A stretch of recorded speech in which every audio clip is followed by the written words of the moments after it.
నాకు ఇద్దరు కొడుకులు. అయితే నా భర్తకు బాగోదు, నాకు బాగోదు.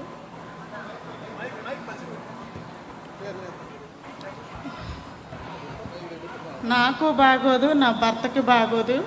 అయితే నాకు ఇద్దరు కొడుకులు. నా పెద్ద కొడుకు గత సంవత్సరం 2017వ తారీఖున 1వ నెల యాక్సిడెంట్ అయింది, చనిపోయాడు, స్పాట్ డెడ్.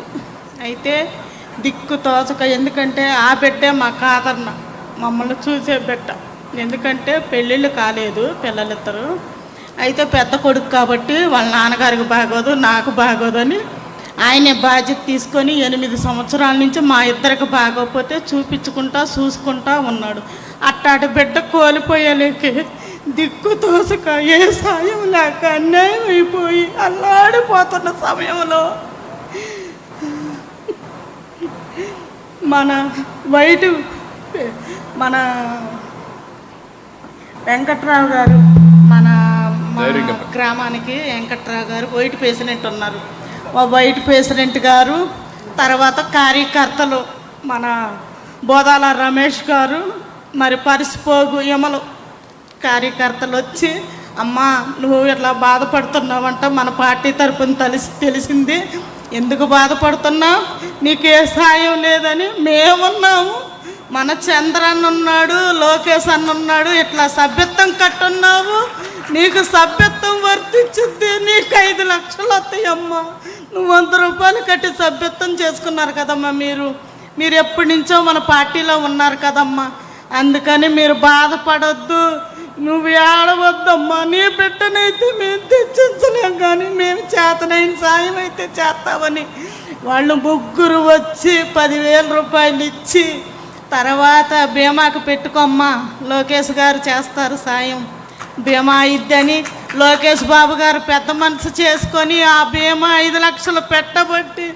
ఆ 5 లక్షలను మాకు అందబట్టి నా చిన్న కుమారుడికి పెళ్లి చేసుకొని నా ఆర్థిక పరిస్థితులన్నీ తీర్చుకొని మేము ఇలా ఉన్నామంటే చంద్రబాబు గారు, లోకేష్ బాబు నా పుట్టింటి వాళ్ళలాగా ఆదుకున్నారు, నా తోడ పుట్టిన వాళ్ళలాగా. లోకేష్ బాబు గారు, చంద్రబాబు గారికి నేను జీవితకాలం రుణపడి ఉంటాను. నా జీవితం అంతా ఈ పార్టీకే నేను నిలబడతానని నేను హామీ ఇస్తున్నాను. ఈ పార్టీయే జీవితకాలం రావాలని కోరుకుంటూ మనస్ఫూర్తిగా.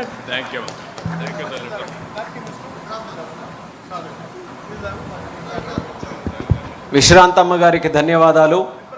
ఆమె తాలూకా ఆవేదన, ఆమె తాలూకా బాధ కేవలం ఆమె తాలూకా కథ మాత్రమే కాదు, తెలుగుదేశం పార్టీలో ఎంతోమంది కుటుంబాలకి మన అన్న లోకేష్ అన్న గారు మొదలుపెట్టినటువంటి కార్యకర్త సంక్షేమ నిధి కానీ, మన ఇన్సూరెన్స్ కార్యక్రమం కానీ, ఆపదలో ఉన్నటువంటి ఆ కుటుంబాలకి ఏ రకంగా భరోసా ఇస్తూ వాళ్ళ పిల్లల జీవితాలకి ఒక పునాది ఇచ్చే కార్యక్రమం ఎలా చేస్తుందనడానికి విశ్రాంతమ్మ గారు చెప్పినటువంటి మాటలే మనందరికీ కూడా ఒక భరోసా అనేది మరొకసారి తెలియజేసుకుంటూ, ఇప్పుడు ఇదే తీర్మానాన్ని బలపరచవలసిందిగా సూదిమల్ల సునీతమ్మ గారిని వేదిక మీదకు ఆహ్వానిస్తున్నాం.